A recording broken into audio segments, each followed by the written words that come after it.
Hello, first responders. It's Johanna with Holiday Planet with our next FAQ for our first responder cruise to the Greek Isles, leaving in a few weeks. Today we're going to talk about our group hotels and group meetups in Athens, along with tips on staying connected. Hi, Jim. All documents packages went out today. Is that the best news? I'm so excited. Every single one as of today is sent out on its way to you.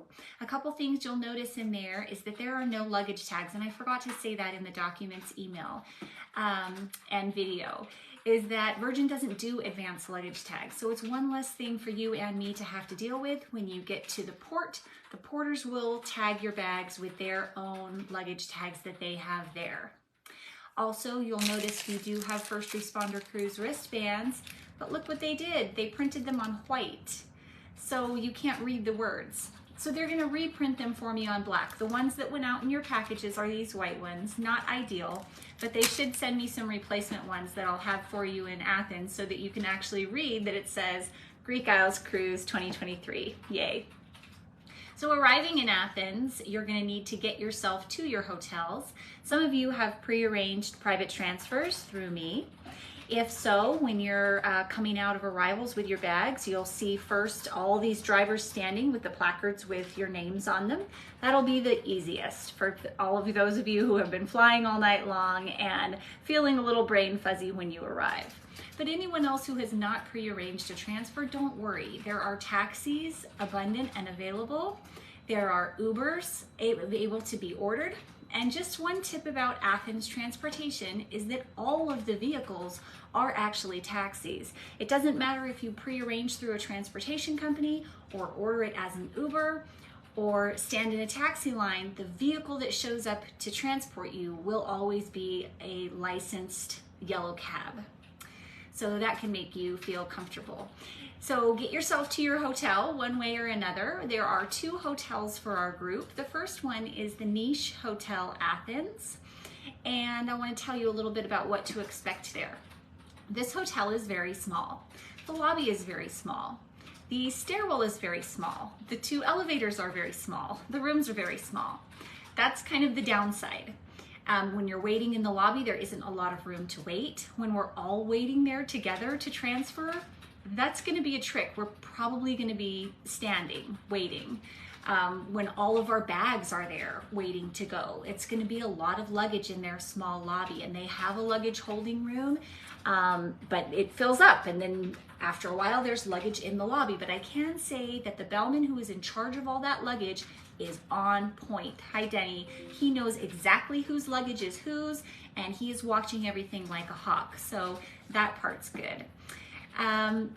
Aside from being small, the Niche Hotel is very new, and it's all been recently renovated. It's beautiful. I find the rooms to be charming, even if they're on the small side. They are well appointed with everything you need. There are even some excavated archaeological ruins down underneath the hotel that you can see through some glass viewing windows in the floor, which is fun.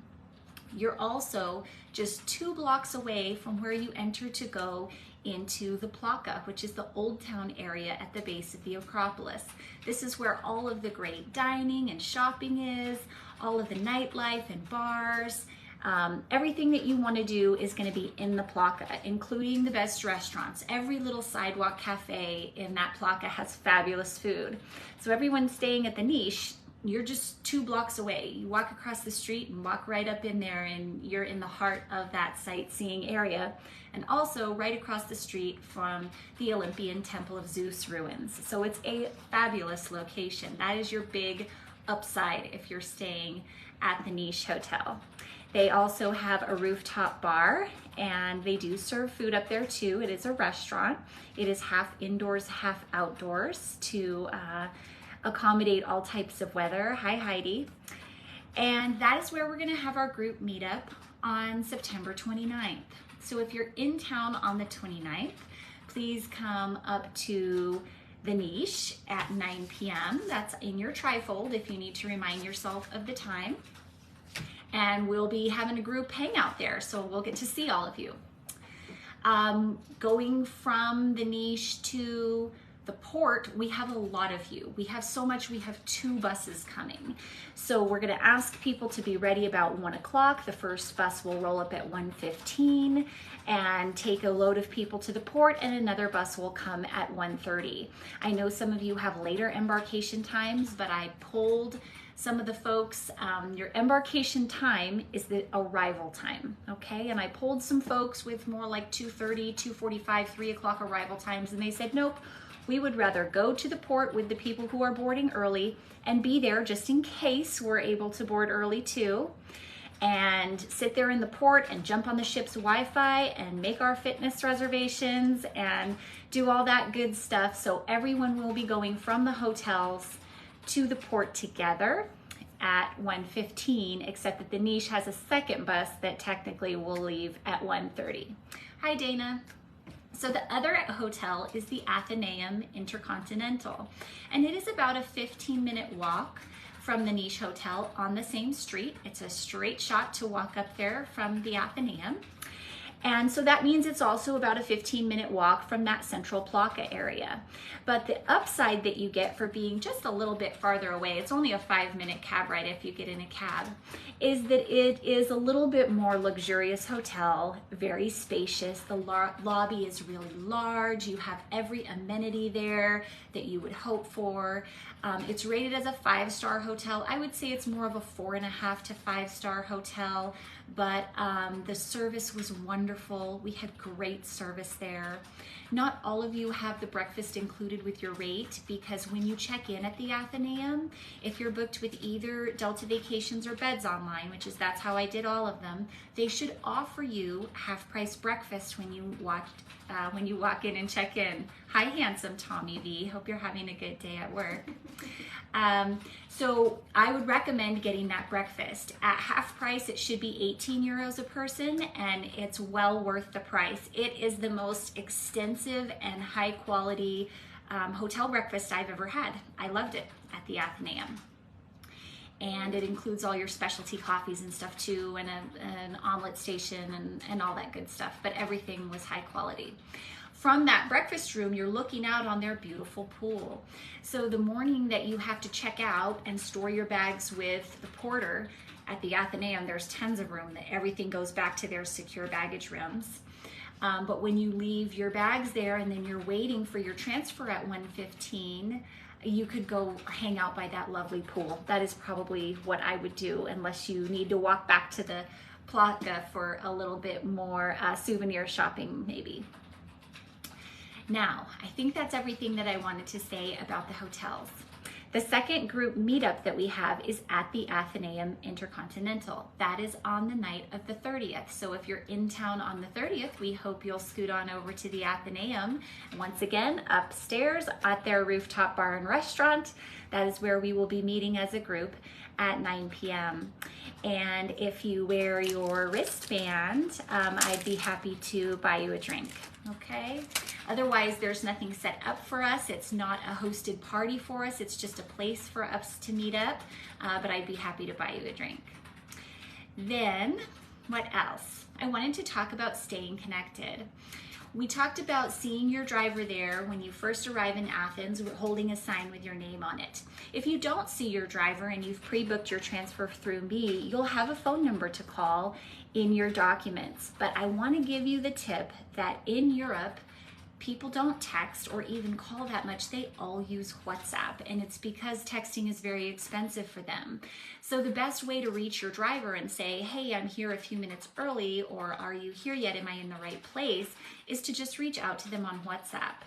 And if you sign up for that ahead of time and you have it all set up before you leave the US, it's really easy, works perfectly. It's also private. Even WhatsApp can't see what you're saying. All of the messages are end-to-end encrypted, which is kind of nice.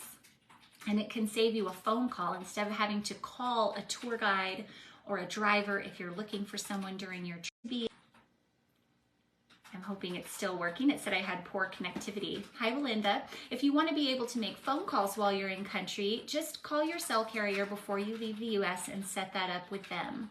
Otherwise, even if you do get your phone to work in country, I still recommend that you turn it into airplane mode when we're sailing, because on the ship, if you go into international waters, you can have roaming charges and all manner of things. So I always keep my phone in airplane mode while the ship is sailing. With Virgin Voyages, you will have free Wi-Fi. So again, you'll be able to use all those great apps on your phone like Skype, WhatsApp, Facebook Messenger, even the video calling through Facebook Messenger is how we keep connected to the kids at home. And the Wi-Fi is suitable for all that, except like video streaming, live chatting.